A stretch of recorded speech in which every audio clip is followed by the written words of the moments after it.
제가 대구동신교회에서 생명사역을 하기 때문에 집회를 거의 나가지 못합니다. 1년에 한 번 정도 이렇게 나가는데, 요청한 대로 나가면 매번 나가야 되기 때문에 제가 생명사역을 할 수 없어서 한 번 정도 나가고 있습니다. 네, 이번에 워싱턴 중앙장로교회에 와서 보니까 어제 저녁에도 그렇고 오늘 새벽도 그렇고 정말 특별한 교회네요. 와, 놀랍습니다. 오늘 아침에 나오신 여러분 모두 예수 그리스도 안에서 성령의 능력으로 하나님과 접속되셔서 하나님의 생명과 능력을 넘치게 체험하시기를 주님의 이름으로 축원합니다. 여러분, 최근에 기도 응답을 받은 간증이 있습니까? 최근에 제가 이런 기도 응답을 받았습니다 라고 할 만한 확실한 간증이 있습니까? 우리가 풍성한 삶을 체험한다고 할 때 하나님과 교제를 통해서 하나님의 생명과 능력에 접속되어서 체험하는 것, 이것이 핵심이거든요. 근데 기도에 대해서 말씀을 드리면 사람들이 그런 생각을 해요. 굳이 기도해야 되느냐고. 기도 안 해도 하나님께서 다 아시는데 왜 기도를 하느냐, 그런 질문을 해요. 여러분이 기도를 생각하실 때 하나님과 교제를 생각해 보십시오. 교제. 부모가 자녀에게 무엇이 필요한지를 다 알고 있지 않습니까? 그런데 자녀와 부모 사이에 대화가 없다면 어떻게 되겠어요? 자녀가 필요한 것을 부모가 다 아니까 필요한 거 다 제공해 주죠. 그러나 대화가 없으면, 인격적인 교제가 없기 때문에 살맛이 나질 않아요. 하나님께서 여러분이 하나님께 나오셔서 조곤조곤 대화하시면서 하나님에게 감사도 하시고 회개도 하시고 또 간구도 하시고, 그러면서 하나님과 교제하는 것을 그렇게 원하세요. 그래서 우리는 하나님께서 미리 다 아시고 계시지만 하나님께 기도를 드리는 겁니다.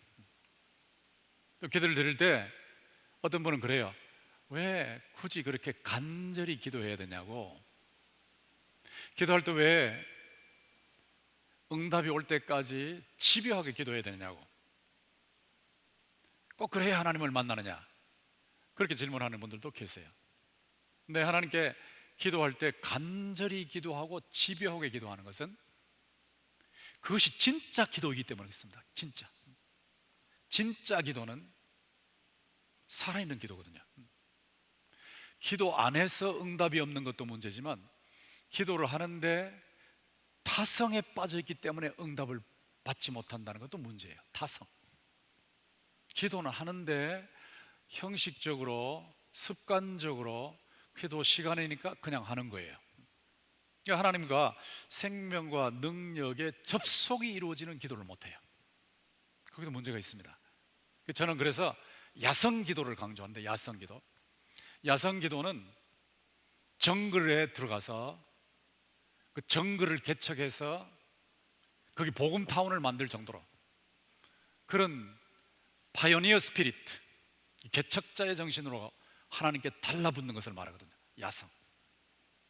여러분, 예수를 믿으실 때 오래 믿다가 보면 초심이 사라져요. 초심, 첫사랑. 초심이 사라지면 생명력이 없어집니다. 처음에 예수 믿을 때 감격, 감사, 하나님의 은혜에 대한 그 막 뜨거운 느낌, 이런 것도 초심이거든요. 첫사랑. 초심이 있어야 되고 야성이 있어야 돼요. 야성. 저는 세상을 떠나는 순간까지 초심과 야성을 유지해야 된다고 생각하고 그걸 유지하려고 몸부림을 치고 있습니다. 기도를 하실 때도 야성 기도를 해야 된다. 제가 영어로 번역하기를 Wild Nature Prayer라고 이렇게 번역을 했는데, 야성. 근데 이 야성 기도를 통해서 응답받은 모델이 바로 엘리야입니다. 엘리야. 여러분, 엘리야가 기도해서 응답받았다는 것을 잘 아시고 계시는데, 엘리야가 기도할 때 어떻게 기도했기에 그렇게 응답을 많이 받았을까 할 때 오늘 본문을 보시면 그 모델이 나와 있죠.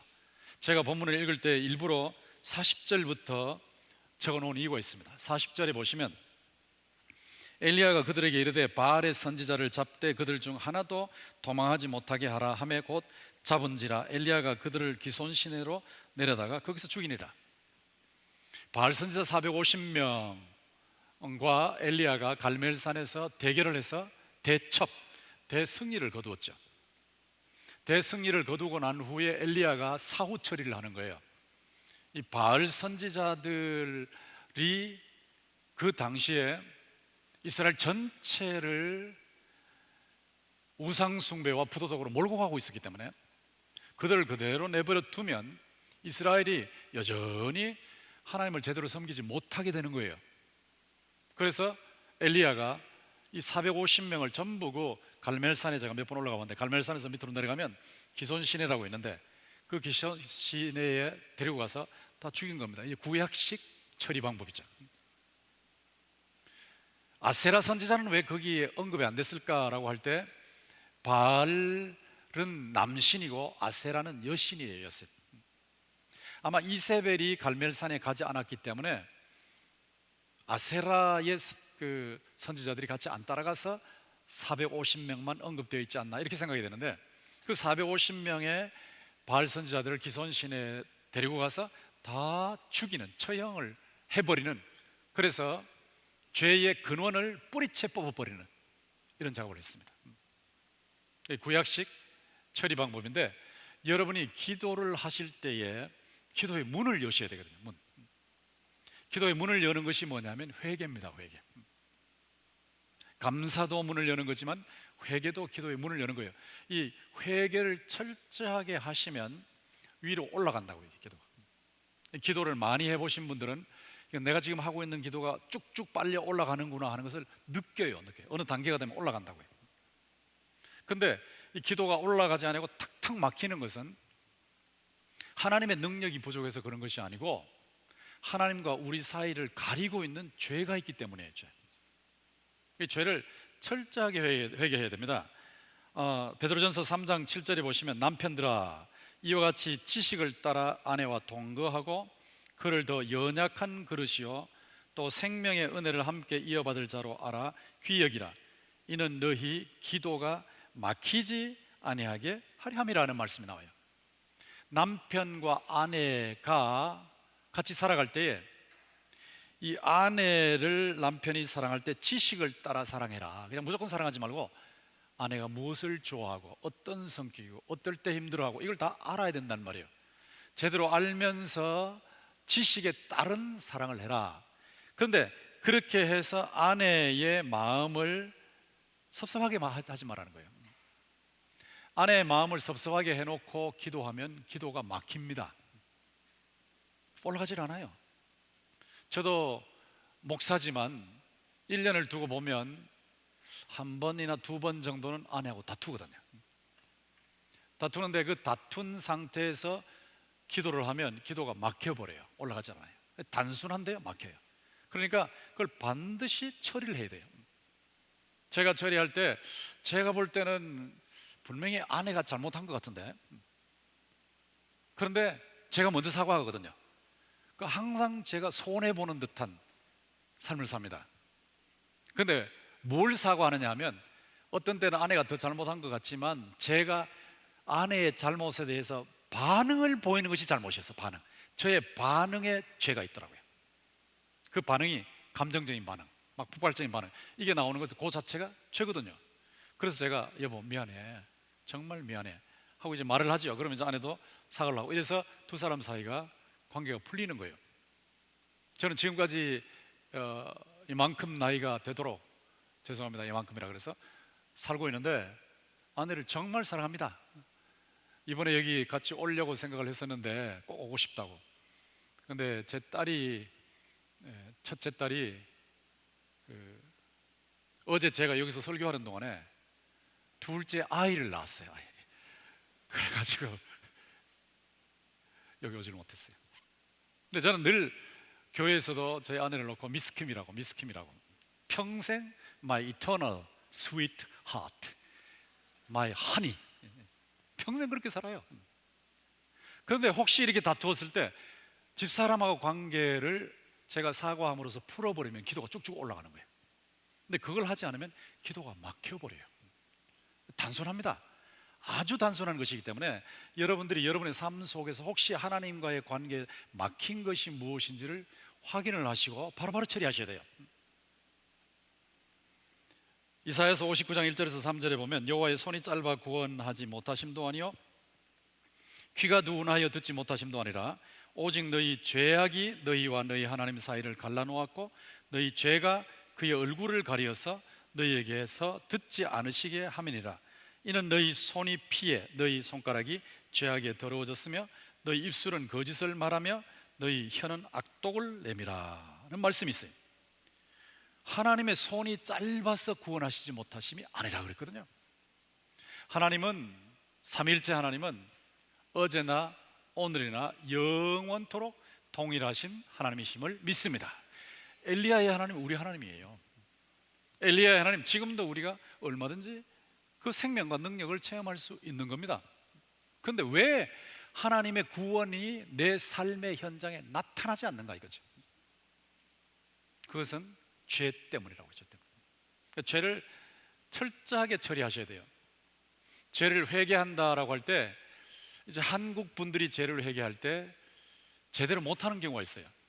죄를 회개할 때는 지적으로 회개해야 돼. 지적으로 회개한다는 말은 자기가 잘못한 것을 인정하는 거예요. 인정.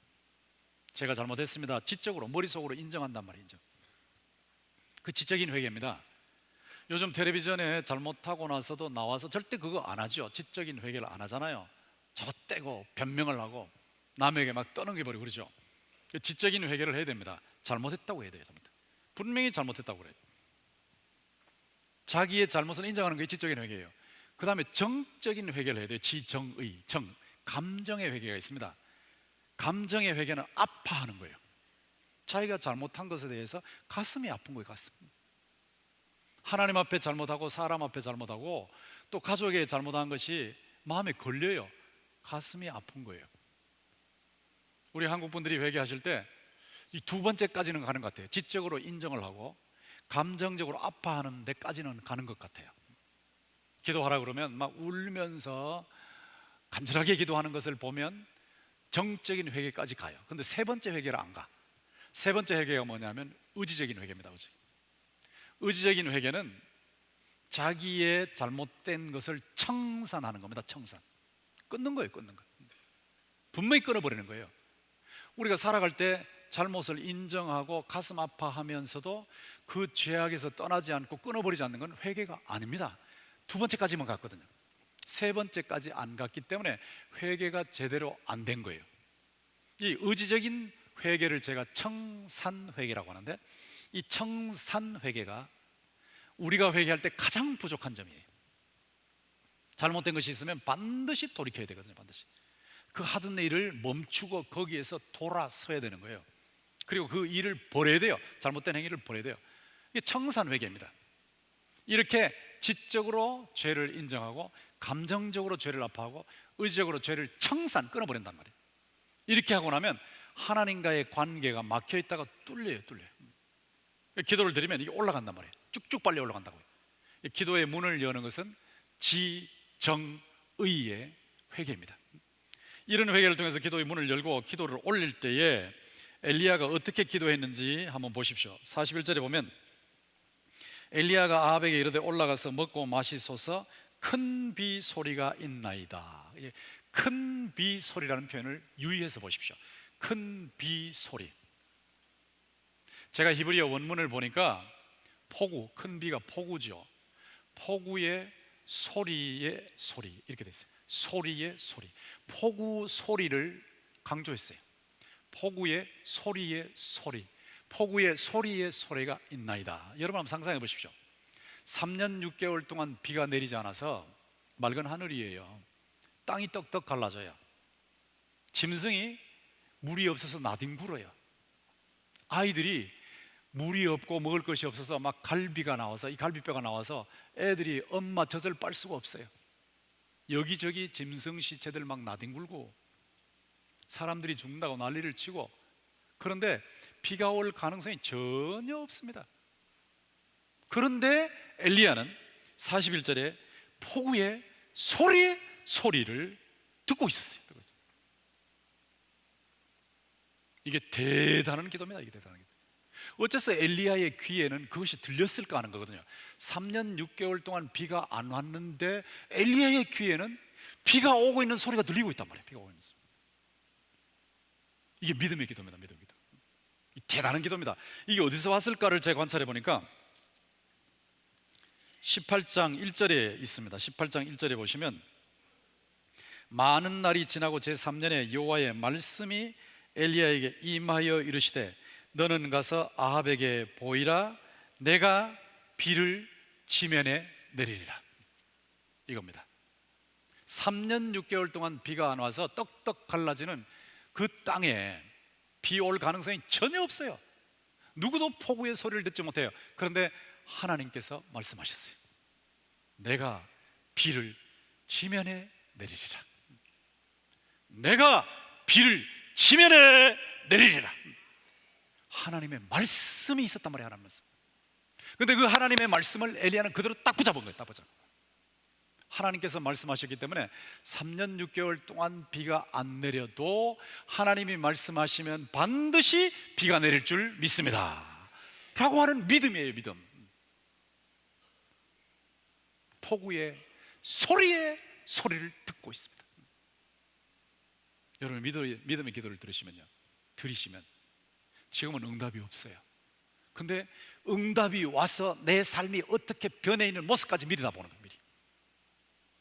그래서 그걸 미리 감사한다고 그러죠. 미리. 놀라운 변화죠.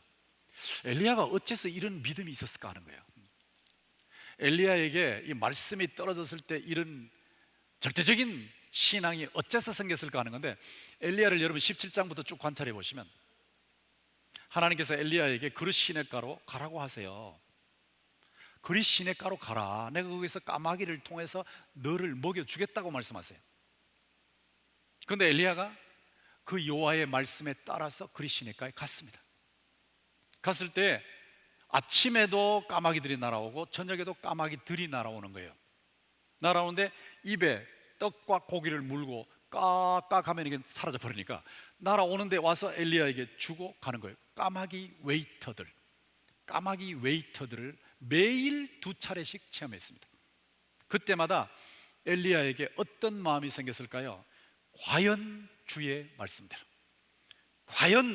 말씀대로 주님이 말씀하시면 반드시 이루실 줄 믿습니다 하는 과연 주의 말씀대로 이거란 말이에요.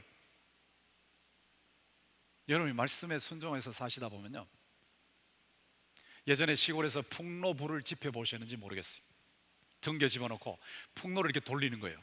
돌리면 풍로가 돌아가면서 불이 막 활활 타올라요. 점점 더 세져요. 활활 타올라요. 여러분의 하나님의 말씀에 순종하는 것이 바로 이와 같습니다. 말씀에 순종하면 풍로로 불을 붙이는 것 같아서 정말 그러네, 말씀대로 되네, 정말 그러네, 말씀대로 되네, 정말 그러네, 말씀대로 되네 하면서 막 가슴에 불이 올라오는 거. 불이. 엘리야가 그것을 체험한 겁니다. 제가 1980년부터 86년까지 필라델피아 웨스트민스터 신학교에서 유학을 했습니다. 그때 유학하러 오기 전에 저는 돈이 하나도 없었습니다. 유학 자금이 없었습니다. 유학 시험은 이미 합격했고 또 웨스트민스터 신학교로부터 I-20 폼도 받았고 모든 게 다 돼 있어요. 그건 돈이 없어요.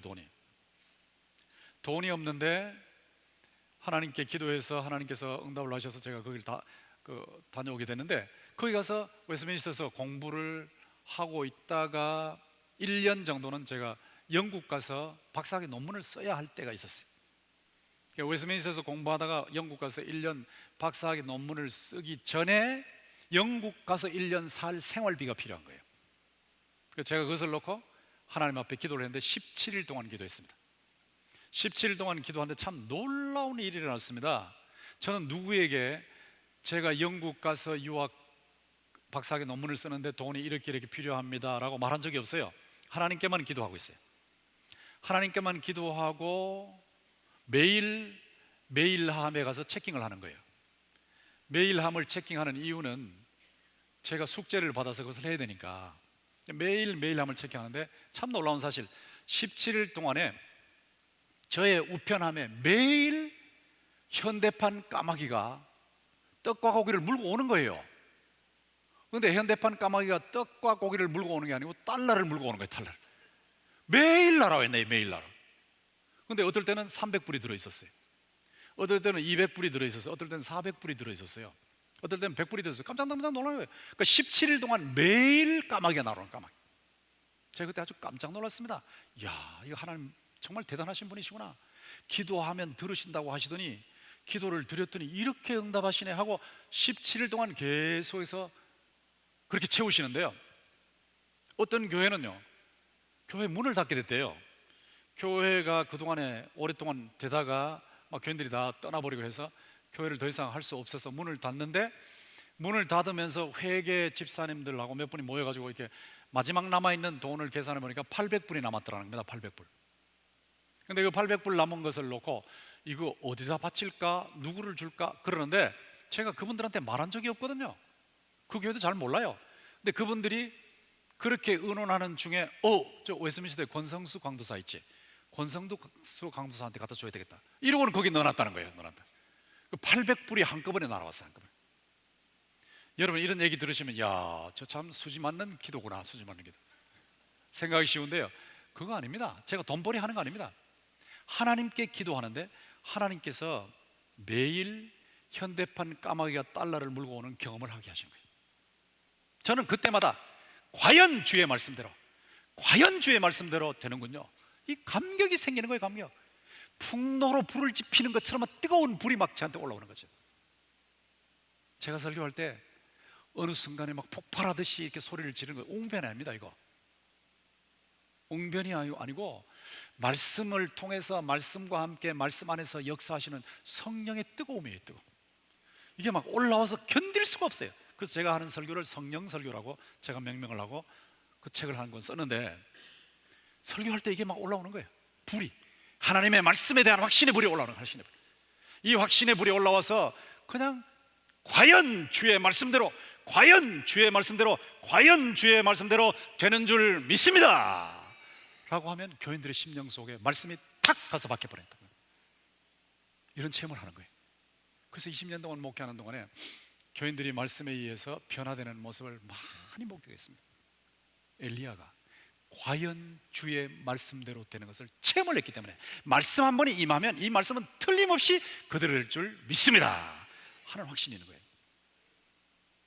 현대판 까마귀도 체험을 했고 엘리야가 까마귀 웨이터들을 체험을 했지만 그게 전부가 아니에요.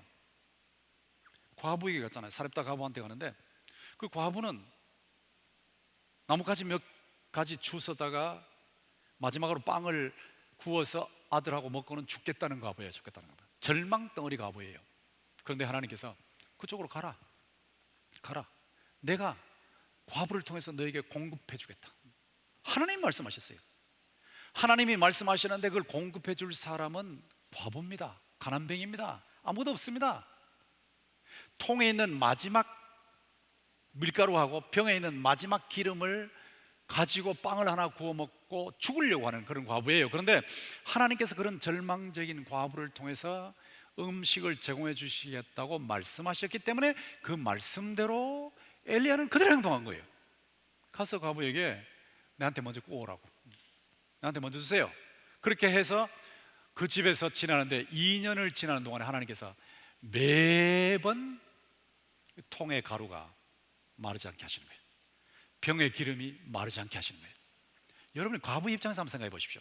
매일 통의 가루 다 썼어요. 밀가루, 병의 기름 다 썼어요. 그런데 또 생기는 거예요. 또 생기는 거예요. 엘리야하고 아들하고 셋이서 먹고 나면 또 생기고 먹고 나면 또 생기고, 이거를 2년을 반복하는 겁니다. 2년.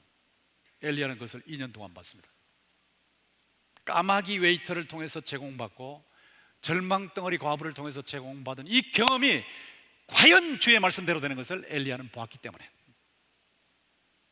18장 1절에 내가 비를 지면에 내리라, 이 하나님의 말씀을 그대로 붙잡은 거예요. 하나님의 말씀은 천년이 지나고 만년이 지나고 아무리 오랜 세월이 지난다 할지라도 그 말씀 그대로 될 줄 믿습니다. 그 말씀을 붙잡았기 때문에 다른 사람의 귀에는 안 들려요. 아무도 안 들려요. 근데 엘리야의 귀에는 들려요. 큰 비에 소리의 소리가 들리고 있습니다. 큰 비에 소리의 소리가 들리고 있습니다. 이게 믿음의 귀입니다. 믿음의 귀. 저는 여러분이 기도하실 때 하나님의 말씀을 붙잡는 믿음이 발동이 걸려서 뜨거운 불로 여러분에게 작용하기를 주님의 이름으로 축원합니다. 믿음의 발동입니다. 이렇게 기도할 때 제가 유학 가기 전에 아까 잠깐 말씀드렸지만 역대상 29장 12절 말씀을 제가 받았습니다. 하나님께서 말씀을 주실 때 제게 성수야 받아라, 놓치지 말고 조심해 하고 주시는 게 아니고요, 저는 그런 신비주의자 아닙니다. 제가 금요일마다 서울에서 한 3시간 정도 버스를 타고 올라가면 포천이라는 곳이 있었어요. 포천의 어느 기도원에 가서 기도를 하는 거예요. 기도를 하는데 금요일마다 산에 올라가요. 그냥 산에 올라가서 기도하는데 무슨 기도냐 하면, 하나님, 제가 유학 허가도 받았고 모든 게 다 준비되어 있는데 재정이 없어요. 하나님 채워주세요. 제가 부자 되려고 하는 거 아니고 사명 감당하려고 하는데 하나님 채워주세요. 하루 기도하는 중에 하나님께서 역대상 29장 12절 말씀을 제게 깨우쳐 주시는 거예요. 그때 제가 이를 붙잡았습니다. 역대상 29장 12절에 보면 부와 귀가 주께로 말미암고 또 주는 만물의 주제가 되사 손에 권세와 능력이 있사오니 모든 사람을 크게 하심과 강하게 하심이 주의 손에 있나이다. 이거예요. 이게 다윗의 고백이에요. 다윗이 자기 아들 솔로몬을 위해서 성전을 건축할 준비를 다 해놓고 나서 자기 일생을 생각해 보면 양똥 냄새나는 목동의 옷을 입고 양들과 뒹굴며 살던 그 목동이 대왕이 된 거예요. 하나님께서 엄청나게 채워주셨어요. 그 채워주신 것을 가지고 하나님의 성전을 짓는다고 하니까 자신은 피를 많이 흘려서 짓지 못하지만 아들을 위해서 다 준비해 놓은 거예요. 다 준비해 놓고 고백하는 것이 부와 귀가 주께로 말미암고 또 주는 만물의 주제가 되사 주인이 되사 손에 권세와 능력이 있사오니 모든 사람을 크게 하심과 강하게 하심이 주의 손에 있나이다. 저는요, 이 다윗의 고백을 하나님이 주셨으니까 붙잡은 거예요. 부와 귀가 주께로 말미암고 하나님, 유학 자금 주님께서부터 나오는 거 아닙니까? 주님은 만물의 주인이시니까 손에 권세와 능력이 있사오니까 있기 때문에 제가 유학 가서 공부할 수 있는 자금 얼마든지 대줄 수 있습니다 하는 뜻에서 이 말씀을 붙잡고 포천 기도원에 가서 기도하는데 다른 기도 아니에요. 부와 귀가 주께로 말미암고 또 주는 만물의 주제가 되사 손에 권세와 능력이 있사오니 모든 사람을 크게 하심과 강하게 하심이 주의 손에 있나이다. 이게 기도입니다. 이게 기도. 다른 말 안 해요. 하나님 다 알고 계시니까. 이걸 외우는데 어떨 때는 막 200번을 외워요. 200번. 산에 올라서 이게 자꾸 외우다 보면 처음에는 힘이 없어요. 근데 말씀을 붙잡고 기도하는데 어느 단계 되면 이게 막 또 풍로불과 같아서 막 붙기 시작합니다. 처음에는 부와 귀가 주께로 말미암고 또 주는 만유의 주제가 되사 손에 권세와 능력이 있사오니 모든 사람을 크게 하심과 강하게 하심이 주의 손에 있나이다. 이렇게 외우던 사람이 한 1년쯤 하고 나니까요, 부와 귀가 주께로 말미암고 또 주는 만물의 주제가 되사 손에 권세와 능력이 있사오니 모든 사람을 크게 하심과 강하게 하심이 어느 재벌의 손에 있는 것이 아니고 어느 정치가의 손에 있는 것이 아니고 주의 손에 있나이다. 이런 고백으로 변하더라고요. 하나님께서 그렇게 만들어 놓으시고 어느 교회를 통해서 저한테 유학 자금을 대주셨어요. 그 교회에서 강수사님 우리 교회로 오세요. 생활비까지 다 대줄 테니까, 공부 끝날 때까지 다 대줄 테니까.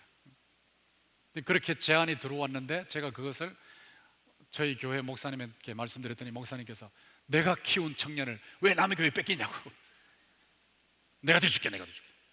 근데 제가 다니던 그 교회는 작은 교회예요. 1년 예산이 5,300만 원이었어요. 그 당시 5,300만 원 예산이 전부인 그 교회에서 제가 유학 갈 때 그것도 1월 첫 주에 1월 첫 주에 500만 원을 유학 자금으로 주셨어요. 아무도 안 놀라시네. 10분의 1, 10분의 1을 유학 자금으로 주셨어요. 그거 하나님이 하신 걸 말하는, 제가 한 거 아니잖아요. 부와 귀가 주께로 말미암고 또 주는 만물의 주제가 되사 손에 권세와 능력이 있사오니 모든 사람을 크게 하심과 강하게 하심이 주의 손에 있나이다. 역대상 29장 11절. 이 말씀을 붙잡으셔야 돼요. 붙잡으셔야 돼요. 여러분이 하나님의 영광을 위해서 정말 이 땅 위에서 멋지게 살겠다, 복음으로 사람을 살리고 키우고 치는 생명사역을 하기 위해서 하나님 물질 주시면 정말로 제가 내놓겠습니다 라고 하는 자세, 사명을 감당하기 위한 그런 마음을 가지고 기도하실 때 역대상 29장 12절 말씀을 한번 들어보시라고. 네, 교인들 중에 어떤 분은요, 제가 이렇게 말씀을 들으면 정말 붙잡아요. 정말 말씀을 붙잡고 기도하는 사람이 있어요. 근데 1, 2년 후에 그것이 이루어졌다는 간증이 터져 나오는 것을 보고 제가 깜짝 놀라곤 합니다. 저는 여러분들도 다윗이 체험했던 이 놀라운 체험을 여러분도 하시기를 주님의 이름으로 축원합니다. 말씀에 대한 믿음의 기도입니다. 그리고 기도할 때 어떻게 했느냐, 42절 보십시오. 42절을 보면 아합이 먹고 마시러 올라가니라 엘리야가 갈멜산 꼭대기로 올라가서 땅에 꿇어 엎드려 그의 얼굴을 무릎 사이에 넣고, 이게 간절하는 기도거든요. 간절하게. 제가 이대로 하려고 애를 한번 써봤어요. 저는 대학생 시절부터 또 군대 갔을 때도 기도원에서 기도했습니다. 군대 가서 휴가 오면 군복 입은 상태로 기도원에 가서 기도를 하곤 했었는데, 어떨 때는 밤새워 가면서 그 박쥐굴 속에 들어가서, 돌굴인데요, 거기 들어가면 밤에 이렇게 자고 있으면 박쥐가 찍찍찍 그러고 지나가요. 박쥐가 지나가는 소리를 들으면 꼭 귀신이 왔다 갔다 하는 것 같아요. 근데 그 속에서 기도하는 거예요. 그래서 저는 도봉산 제일기도원 기도굴에서 기도해서 엄청난 응답을 많이 받았어요. 그때 이 엘리야의 기도를 놓고 그냥 반석에서 기도할 때 나도 한번 이 무릎을, 얼굴을 무릎 사이에 넣으려고 애를 많이 써봤는데 요가를 안 해서 그런지 쉽게 안 되더라고요. 그런데 제가 이렇게 엎드려서 기도하는 이 모습을 그쪽에서 보시면 제 얼굴이 무릎 사이에 들어가 있죠. 그 자세, 간절한 기도 자세입니다. 간절한. 하나님 앞에 기도할 때 간절히 기도하셔야 돼요. 간절히 기도한다는 것은 그 기도가 진짜라는 뜻입니다. 진짜 기도라면 정말 간절해집니다. 그리고 하나님 주셔도 좋고요, 안 주셔도 돼요 하는 사람은 간절한 기도가 안 나와요. 그러나 하나님 안 주시면 안 됩니다. 하나님, 제가 살 길이 없습니다. 하나님 반드시 주셔야 합니다. 하나님 복을 주시지 않으면 제가 하나님의 손을 놓칠 수가 없습니다 하고 매달리는 기도, 야곱이 그렇게 기도했던 것처럼 여러분이 이렇게 간절하게 기도하면 하나님께서 여러분의 기도에 응답하실 줄로 믿습니다. 엘리야는 우리와 성전이 같은 사람이로되 그가 비가 오지 않기를 간절히 기도한 적 3년 6개월 동안 땅에 비가 오지 아니하고 다시 기도하니 하늘이 비를 주고 땅이 열매를 맺었느니라. 이 간절한 기도는요, 마음을 쏟는 기도다. 마음을 쏟는 기도. 그러니까 하트를 하나님 앞에 쏟아놓는 거예요. 그러니까 지성의 기도죠. 지성의 기도. 마음을 다 쏟는 겁니다. 기도할 때 막 절반은 졸고 절반은 기도하고 이게 아니고요, 마음을 다 쏟아놓는 거예요. 간절한 기도는 마인드를 쏟아놓는 거예요. 마인드, 생각이 집중되는 거예요. 집중. 마음도 쏟아놓고 생각도 쏟아놔요. 중언부언 기도의 특징이 뭐냐면 마음이 없다는 거예요. 마음. 기계적으로 하고 있는데 마음이 움직이질 않아. 마음이 움직이지 않고 입만 움직이고 있어요. 이거 중언부언이죠. 중언부언. 마음이 움직여야 되거든. 한나가 하나님 앞에서 기도할 때에 자기 마음을 토했잖아요. 토한 것처럼 마음이 움직이는 기도. 또 생각을 집중합니다. 기도할 때는 집중이 굉장히 중요합니다. 집중. 세수하고 생각을 딱 집중하는 거예요. 딱 집중하는데 집중하는 동안에 하나님께로 접속되는 거거든요. 접속. 여러분 레이저 원리를 아십니까? 태양광은 파장이 여러 개입니다. 여러 개니까 쭉 퍼지니까 온 누리를 환하게 비치는 거예요. 근데 레이저 광은 파장이 딱 하나입니다. 딱 하나이기 때문에 집중해요. 집중되니까 쫙 그 빛이 아주 굉장히 강력하게 되는 거거든요. 여러분이 예전에 돋보기 가지고 노실 때 돋보기에 햇빛을 모으면 이게 모아지면서 종이도 태우지 않습니까? 이게 레이저 원리입니다. 레이저 원리. 집중하는 거예요. 기도하실 때 집중해서 간절하게 기도하면 하나님께서 반드시 응답하실 줄로 믿습니다. 집중하세요. 집중. 특별히 졸릴 때는요, 졸지 않으려고 가서 세수하고, 저는 어떨 땐 기도할 때는 막 졸으면 막 꼬집게 돼요. 꼬집게. 정신 바짝 차려야 되니까. 정신 바짝 차리고 하나님 앞에 집중해서 기도하는데, 이렇게 기도하면 이게 진짜라는 거예요. 하나님을 상대하는데 하나님은 내가 기도하면 반드시 들으신다는 것을 믿기 때문에 간절해지는 거죠. 그리고 그 다음에 어떻게 기도했습니까? 43절에 보시면 그의 사원에게 이르되 올라가 바다 쪽을 바라보라. 그가 올라가 바라보고 말하되 아무것도 없나이다. 이르되 7번까지 다시 가라.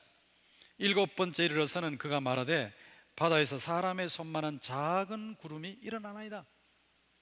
바다는 지중해입니다. 지중해. 엘리야가 갈멜산에서 기도하는데 그 옆이 지중해예요. 지중해. 지중해에서 사람의 손만한 구름이 일어나면 이게 비 오는 사인이거든. 사인. 그래서 그것을 사원에게 가서 봐라. 기도하면서 가서 봐라. 그러니까 아무것도 없습니다. 또 가서 봐라. 아무것도 없습니다. 또 가서 봐라. 아무것도 없습니다. 또 가서 봐라. 아무것도 없습니다. 또 가서 봐라. 아무것도 없습니다. 그런데 7번째는 사람의 손만한 작은 구름이 떠올랐습니다. 그때 이제 기도 응답이 바로 임하겠구나 하는 사인을 보게 된 거죠. 여러분 기도하시면요, 간절하게 기도하시되 끝까지 하셔야 돼요. 기도는 집요한 사람이 승리합니다. 집요한 사람. 한 번 잡으면 놓질 않아요. 기도를 시작하면 놓질 않습니다. 끝까지, 응답하실 때까지. 제가 초기에 교회에서 21일 기도회를 한 적이 있는데, 그때 양계업을 계획하고 하려고 하는 분이 계셨어요. 어느 집사님이. 근데 그 시골에서 양계업을 하려고 하니까 주변에 있는 사람들이 너무 반대한다는 거예요.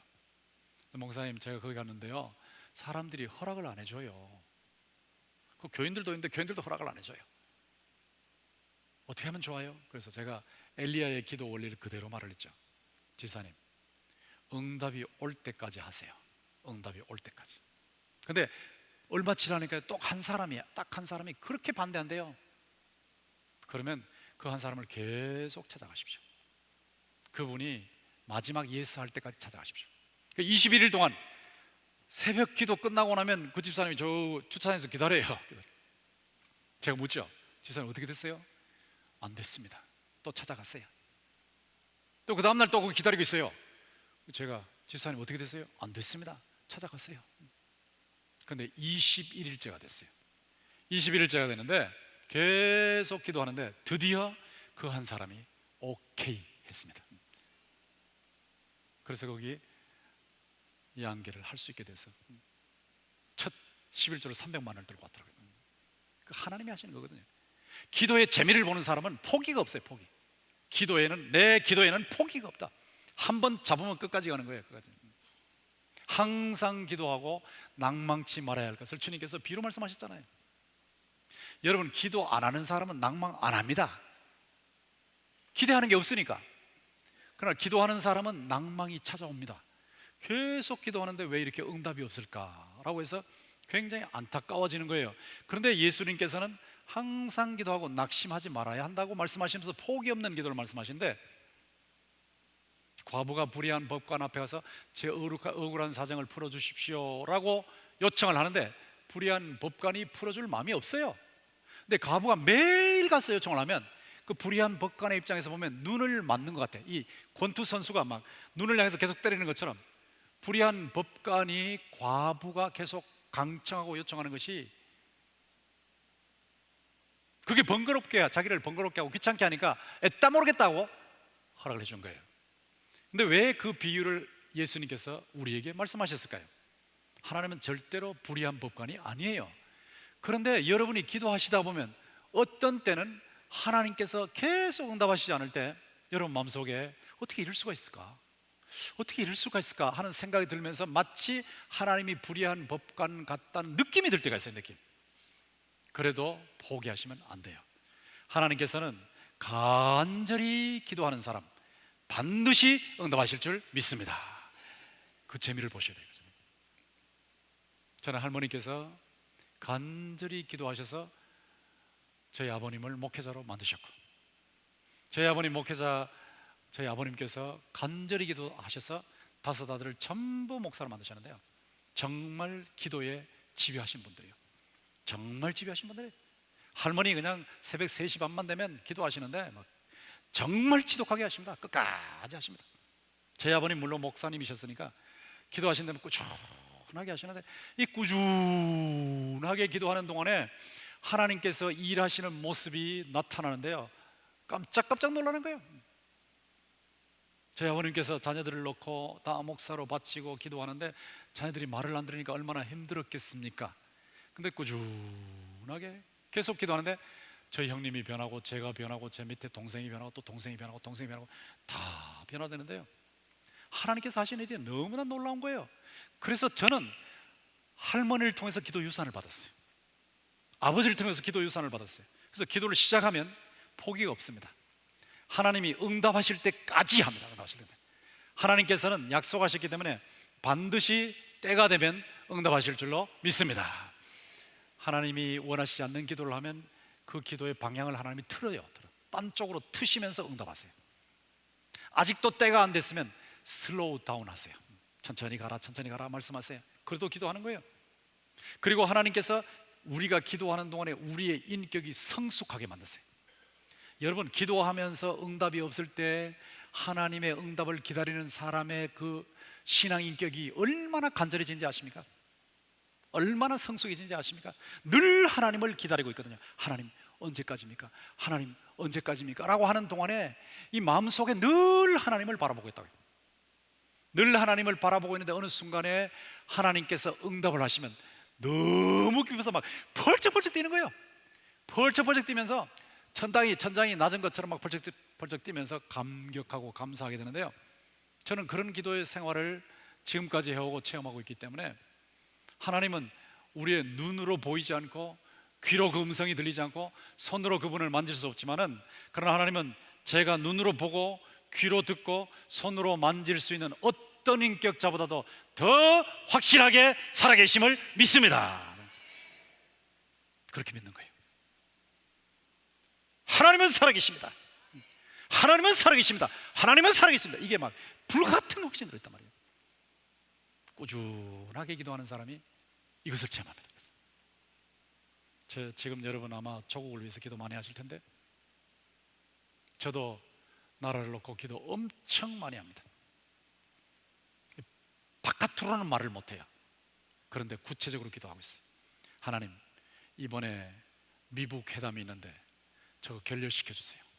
결렬시켜 주세요. 저거 미국 회담 돼버리면, 통과되면 큰일 납니다.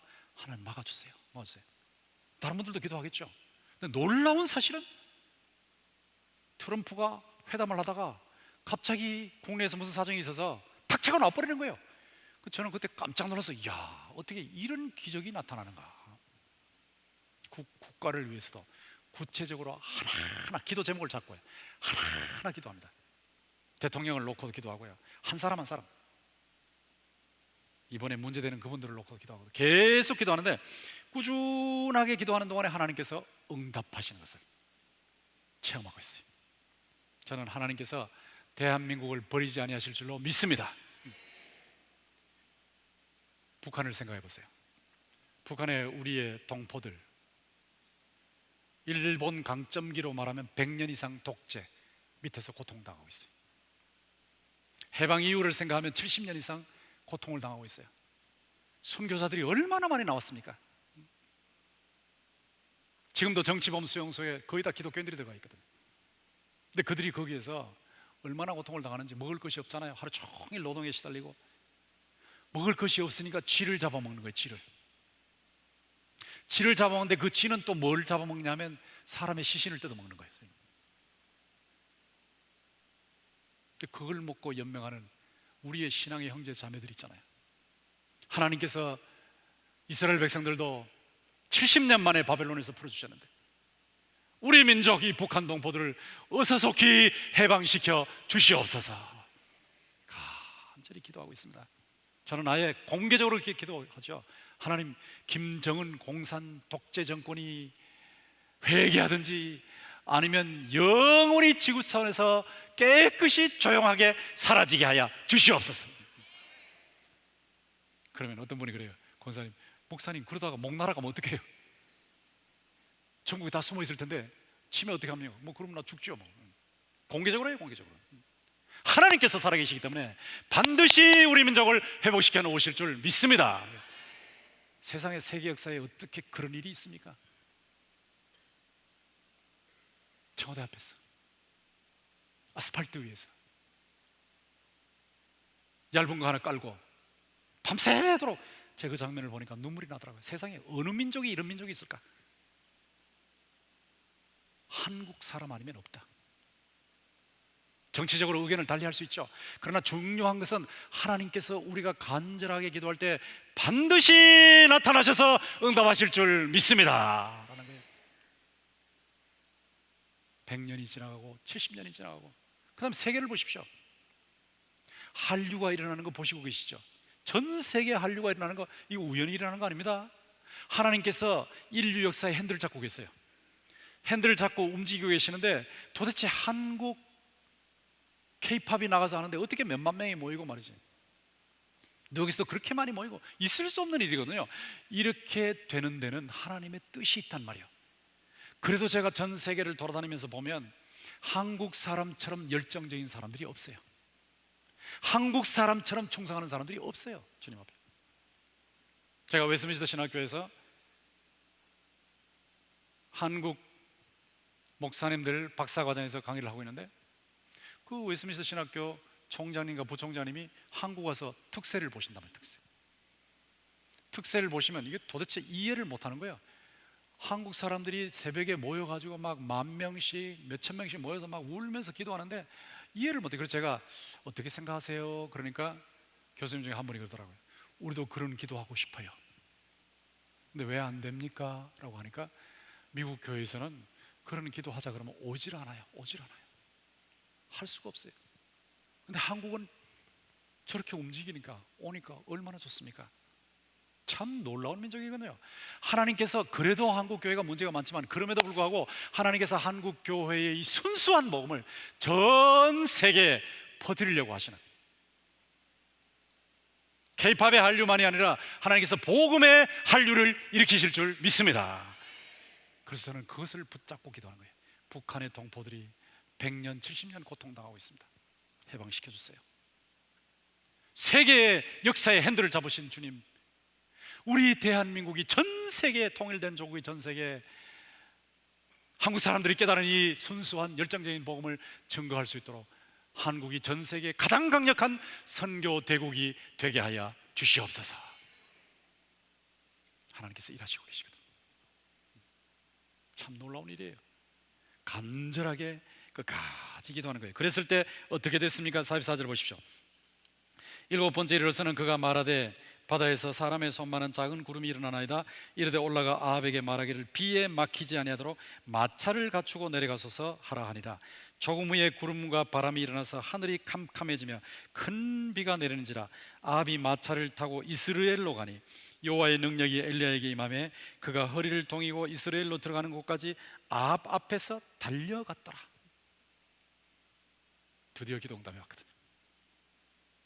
사람의 손만한 작은 구름이 일어나더니 그 다음엔 큰 비가 쏟아지는 거예요. 폭우의 소리의 소리만이 아니고 폭우가 실제로 쏟아지는 거예요. 하나님께서 약속하신 말씀대로 엘리야의 기도를 들으시고 폭우를 쏟으신 겁니다. 여러분이 이 감격을 아십니까? 믿음으로 오랫동안 간절하게 집요하게 기도하는데 드디어 하나님께서 응답하실 때 그 감격, 상상을 초월하는 감격이에요. 상상을 초월하는 감격이에요. 그걸 엘리야가 체험한 겁니다. 그런데 엘리야가 하루 종일 말이죠, 같은 날 갈멜산에 그 제단 위에 여호와의 불이 떨어지게 하고, 같은 날 또 거기에서 막 폭우가 쏟아지게 하고, 불도 쏟아지고 물도 쏟아지게 했던 그 엘리야, 아합은 하루 종일 그래서 앉아가지고 그걸 보고 있었지만 엘리야는 그 지쳤잖아요. 그런데 아합이 마차를 타고 가고 있는데 이스라엘까지 32km를 가는 거예요. 32km를 가는데 엘리야가 그 산 밑으로 가서 비가 오는데 32km를 아합 왕의 마차 앞에 달리고 있는 거예요. 이 장면을 보시라고요. 32km를 달려가고 있습니다. 여호와의 능력이 임하였더라. 하나님의 능력이 임했다면 능력. 여러분 기도하시면 기도 응답만 체험하시는 것이 아니고 여호와의 능력도 체험하실 줄 믿습니다. 하나님의 능력이 옵니다. 능력. 이 체험을 해야 되거든요. 이 체험을 해야 하나님께 접속되어서 하나님의 생명과 능력의 풍성한 삶이 무엇인지를 체험하면서 간증이 터져나오는 거예요. 엘리야의 하나님, 지금 저와 여러분의 하나님이심을 믿습니다. 하나님 죽지 않았습니다. 여러분 어떤 사정에 있는지 제가 몰라요. 그렇지만 제가 믿는 하나님, 여러분의 하나님이신 줄을 믿습니다. 반드시 일하십니다. 하나님 반드시. 기도하는 사람을 통해서. 기도하는 사람, 죄를 철저하게 회개하고 하나님의 말씀을 붙잡고 간절하게 기도하고 믿음으로 끝까지 기도하면 드디어 나타나시는데, 이 드디어 나타나시는 하나님을 체험하면 여러분이 기도 응답만 받으실 뿐만 아니라 여호와의 능력을 삶의 현장에서 체험하기 때문에 그 사람은 풍성한 생명을 체험하는 사람이 되는 거예요. 이게 이론이 아닙니다. 저는 여러분들이 이것을 체험하게 되시기를 주님의 이름으로 축원합니다. 손자 손녀를 위해서 일일이 기도하세요. 가족들 놓고 일일이 기도하세요. 가정에 어떤 사정이든지 구체적으로 그냥 막연하게 하시면 응답이 와도 몰라요. 구체적으로 하나님 앞에 매달려서 간절히 기도하시면 반드시 하나님께서 나타나셔서 응답하시는데, 이 레이저 기도의 원리를 깨달으시고 야성 기도의 응답을 모두 다 체험하시기를 주님의 이름으로 축원합니다. 하나님 아버지 감사합니다. 제가 오늘 성도들에게 전해드린 이 말씀이 공중에 뜨지 않게 하시고 성도들의 가슴 속에 깊이 새겨지게 하여 주시옵소서. 하나님께서 우리의 기도를 들으시기를 원하시고 지금도 우리가 기도할 때 엘리야의 하나님, 나의 하나님으로 지금도 살아계시는 것을 믿고 체험하게 하여 주시옵소서.